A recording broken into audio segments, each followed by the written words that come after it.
It's not uncommon at this time of year, though, for people to consider changing careers. You might be a little bit unsettled. You could feel you're not valued, that your wages growth has stalled. It certainly has for a lot of Generally people has, in hasn't Australia. it? Yeah, Yeah. so you might go looking for a pay rise.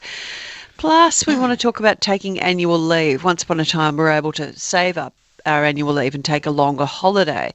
Those days pretty much are gone for most people. Most people either don't want to take leave in case they get overtaken and stuff happens while they're away and you can't fit back in. Michelle Gibbings is the founder of Change Meridian. She's an expert in change, leadership and career. Good morning, Michelle. Hi, Michelle. Hello. Hi, how are you? Good, thank you. So let's address the first part of that to start with. Why is it a lot of people feel unsettled this time of year and start to think about changing career? Is it just the middle of the year blues? Financial is it financial year? What is it? It is the middle of the year and it's winter as well. So often, in winter people take holidays. And when you go on a holiday, you have time to reflect and assess, and then you might come back to your job and go, I don't think I'm in the right place. And, when you're not in the right place and you know that you're not really fulfilling your potential, it drags down so many aspects of your life. Can you stay in a job too long? I mean, I've always thought there's a honeymoon period where you and the new employer, you love each other, you're the new star on the block, it's fabulous. Then you have a sort of you're sort of in step for a few years, and then do you become unconsciously exploited by an employer? Is that possible? Well, they'll do it because they'll have always been there. That sort of vibe. Oh, look, potentially, but I also think you can become stale if you stay in a job for too long. And, if I look at my career, I saw people who stayed in a role for the wrong reasons. And they then became almost bitter and twisted because they didn't like the role, didn't like the organisation, but for whatever reason, they didn't feel like they could leave. And often they didn't feel like they could leave because they might have been what they saw as trapped by certain circumstances. And that's not good for them and not good for their brand because they turn up to work every day and they don't really do a good job, or they'll just do the bare minimum. And so everyone sees them as a slacker. And they probably have so much more that they could offer. And then when they do go to another organisation, they absolutely thrive. Is it just a matter of changing organisations or careers altogether? What if I'm a lawyer? I've studied at uni for 5 years. I've taken gap years. Now I'm a lawyer and I'm thinking, geez, I'm not sure about this. I'm not too sure about it. I'd rather be a landscape gardener. What do I do then? When you get to that point, it's really about sitting down and going, okay, what are the stepping stones that I need to put in place to make that career leap? Because you can do it. Now, if you want to make a change, you can do it. But it's about sitting down and going, okay, where am I now? What are the skills that I've got? Because some of those skills you have will absolutely be transferable, but then there might be a whole new set of skills that you need to acquire. Yeah. And then you work through, okay, if I am going to make that leap, who do I need to have in my team to be able to help me? Because your network will be the ones that either help you find that new job, work out what that new job will be, or even help you work through what is possible.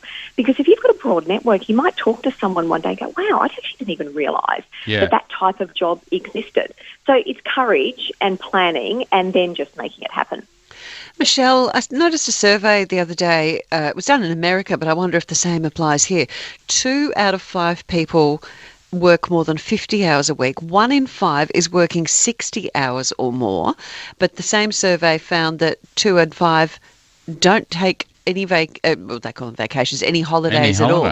Do you think people here are reluctant to take holidays in case too much goes on while they're away? I think there's no doubt as Australians we work typically very hard. And often what will happen is even if a person is on holidays, they still feel compelled to check in. Yeah. And that's, because of social devices. They'll take their mobile phone with them and they won't completely switch off because they think, what if something happens while I'm away?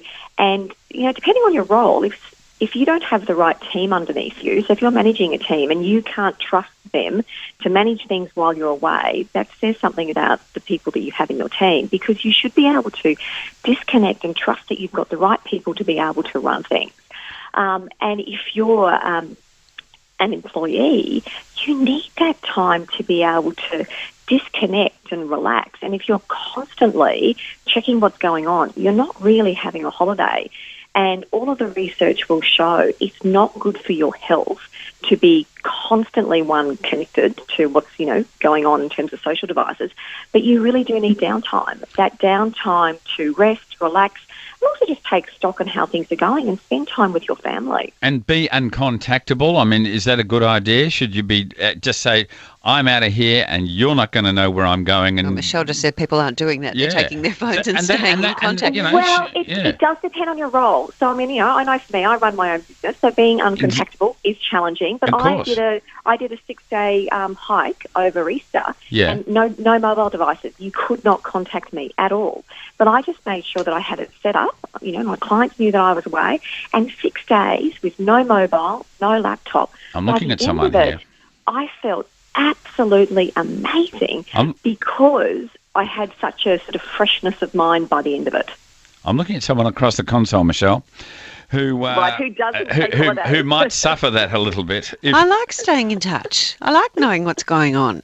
But what if you didn't for 5 days? Would it do Dee Dee good not to do that, do you think, Michelle? But I want to. It would do her a lot of good. And it's really interesting because the way they've constructed mobile devices, particularly all the apps, which, Facebook and Instagram, they all ding and stuff like that when you get messages.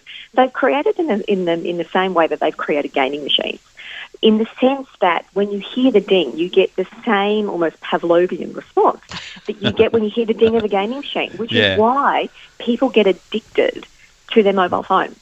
Please, Grumpy, I've turned all of those. You can turn all of those notifications off, Michelle. Thank you. I think he's making me out to be some weirdo. I do. Not at all. Not at all. Not at all. Not at all. No, but we all know. And I'm going away for 3 weeks. And trust me, I won't answer your calls. And the person who usually tries to get in contact with me when I'm uncontactable is the person sitting across from me. So I'm pointing the finger right back at him.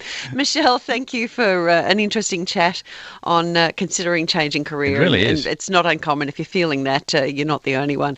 Great to talk to you this morning. Thanks, Michelle. Thank you very much. Is the founder of Change Meridian.